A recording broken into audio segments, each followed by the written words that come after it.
One of the greatest obstacles to crafting health and wellness is identifying and controlling inflammation. It's at the core of all complex and chronic diseases, and it's the driving mechanism that underlies the most common symptoms that people like you struggle to overcome. Join us as we explore cutting-edge science and research to give you the information and tools you need to create the quality of life you want and deserve. And now, here is the host of Inflammation Nation, Dr. Stephen Noseworthy. In the last episode, we talked about this idea of the metabolic tipping point. In fact, I think I mentioned that in the last two episodes, but have only defined it kind of in a very surface way. But if you've been tracking with the last couple of episodes, we've been talking about how when you have an inflammatory issue, you're part of the Inflammation Nation, that there's only so much exercise and activity you can do before you do too much in the effort to get better. And doing too much means you actually start losing ground. And so we talked a little bit about things like exercise tolerance. How much can you do? How much can you perform and still recover from? And over time, as you lose that battle, your performance suffers, and then your recovery suffers, and then you start making compromises in what you do or how often you do it, ultimately to the point where you abandon it. And so now comes in this idea of the metabolic tipping point. And the metabolic tipping point, obviously there's a podcast, and if you're listening on Apple or iTunes or Spotify, whatever, you're not going to see any graphics. I do post these on YouTube, by the way, but I'm not using any visuals to aid that. But I don't know if you remember, back in high school, you probably learned about something called the bell curve. And in essence, it's it kind of looks like the profile of a bell. It starts on one bottom end, it slopes up to the top, and then there's a downside. So it's kind of like an upside and a downside. Think about a hill. You drive up a hill, you get to the top, and then you drive down the hill. Well, the metabolic tipping point represents the point that if the demand of your exercise and activity is kind of going up and approaching that, but not going over that tipping point, that is what I call the sweet spot, where you're maximizing the return for whatever chosen modality of exercise you're doing. And so you're doing as much as you can and still perform and recover. Whereas if you went just a little bit further, you'd be over the hump, so to speak, and you'd be on the downside. And now that's the point where the demand of your activity and exercise is more than you can handle, meaning you're overwhelmed with free radical production, overwhelmed with inflammation. You can't dampen those.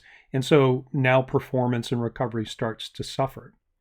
And that's really kind of the core of the issue. It's like, how much can you do without seeing a change in your performance and your recovery capacity?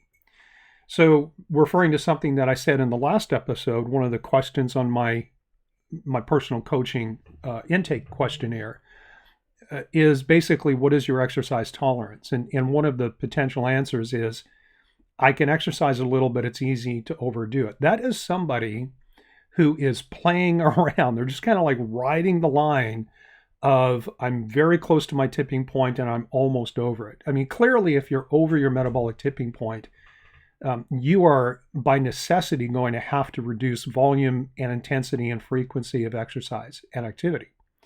Whereas if you can exercise a little, but it's easy to overdo it, you're kind of skirting the issue. You're kind of right at that point where a little bit more is going to be too much for you. And so if you understand that general concept, that there's only so much you can do without overtraining yourself, which is easy to do when you're chronically inflamed, especially if you're having frequent flare-ups, say, of an autoimmune problem. Let me say it this way.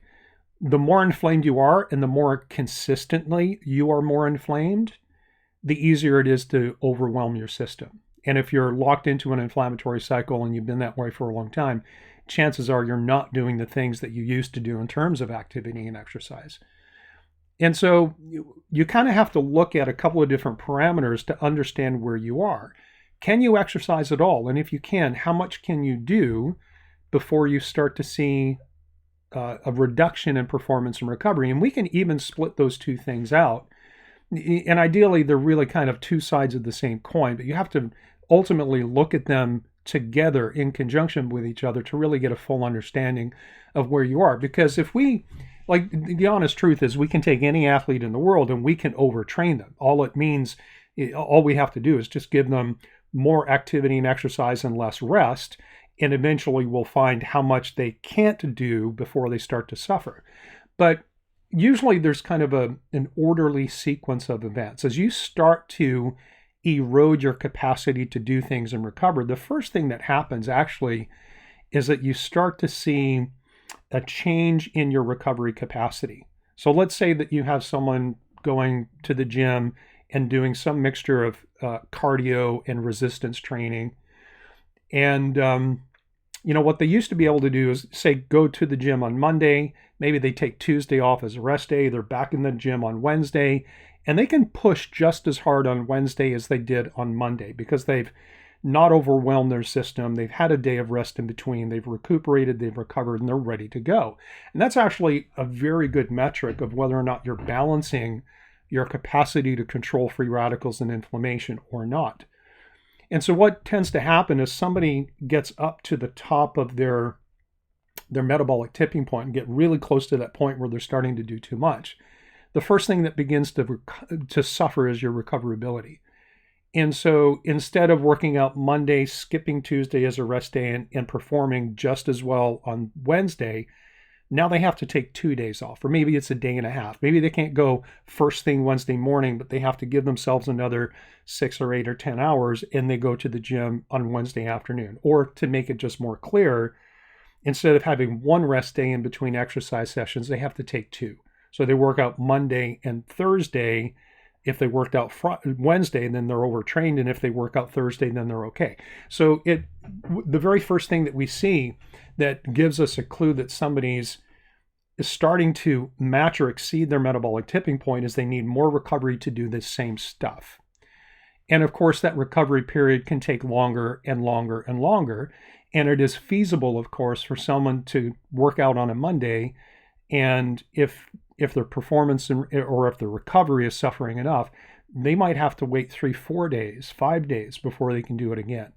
And it's it's noted in their ability to push hard, to push through discomfort or pain, or just to kind of keep that mental grit and determination that says, yes, I'm going to do it and I'm going to give everything I have. Now, there are other things that you can monitor and measure as well, which would be, how sore are you? Especially if you're doing resistance type training, that's a pretty easy thing to track. You're either sore or you're not. And it's pretty easy to determine if you're more or less sore today than you were yesterday. Of course, now in the age of electronics, we have all kinds of fancy gadgets that allow us to measure things that we couldn't, or at least couldn't do easily, even just a few years ago.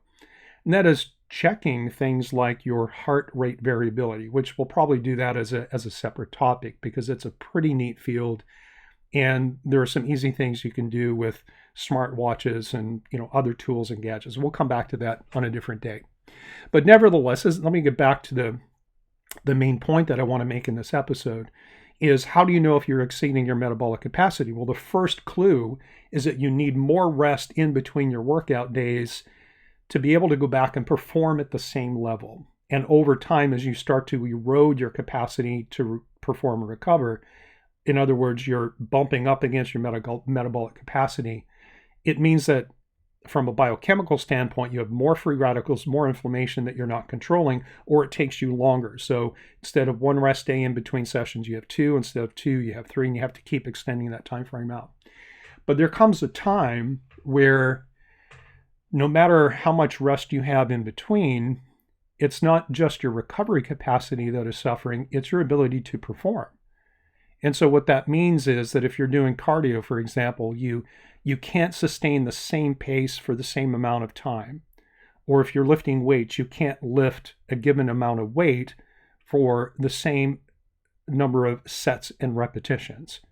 In other words, you have to start making compromises on the volume and the intensity of what you're doing inside the gym when you're in the gym. So the first step where you start to lose ground is in your recovery capacity, meaning your recovery window has to be longer.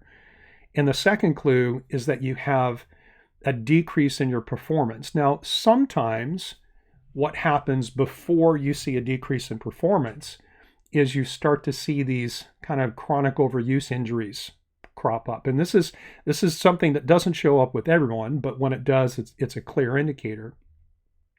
And what that might look like is someone who, they can go to the gym and they can get the work done, but maybe it takes another 15 minutes of warm up and prep work. Maybe they have to do a lot of soft tissue mobilization and rolling, or they have to do more warm up sets to be able to perform at the same level. But as long as they do that, they're okay.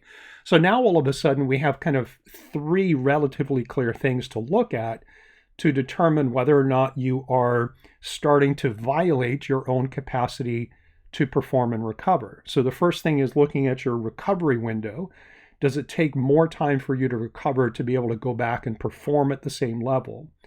There's an intermediate step, which sometimes is there, sometimes is not, and that is the appearance or the persistence of nagging injuries, which tend to increase the need to do warm-up sets or preparatory work before you actually do perform your work. And then finally, and this is where it should become absolutely clear to you, is that you simply can't do the same volume or intensity of work, whether that's cardio or resistance training or anything else. You can't do what you used to be able to do. And ultimately what happens if you're really not paying attention to how your body is speaking to you as it relates to this progression is you get to the point where instead of being in the gym 4 days a week, you're there twice a week, and then you're there once a week, and then you're not there at all, and you're still feeling bad. So remember that this entire mini series about exercise and inflammation is to help you understand that in the larger picture, it is better if you are active and exercising than it is not. But that doesn't mean you blindly forge ahead and just, go join a gym and hire a personal trainer and have them throw you into the same workout that they will with every other client that they have. You have to have some kind of a sensible approach that meets you where you are with your capacity to perform and recover.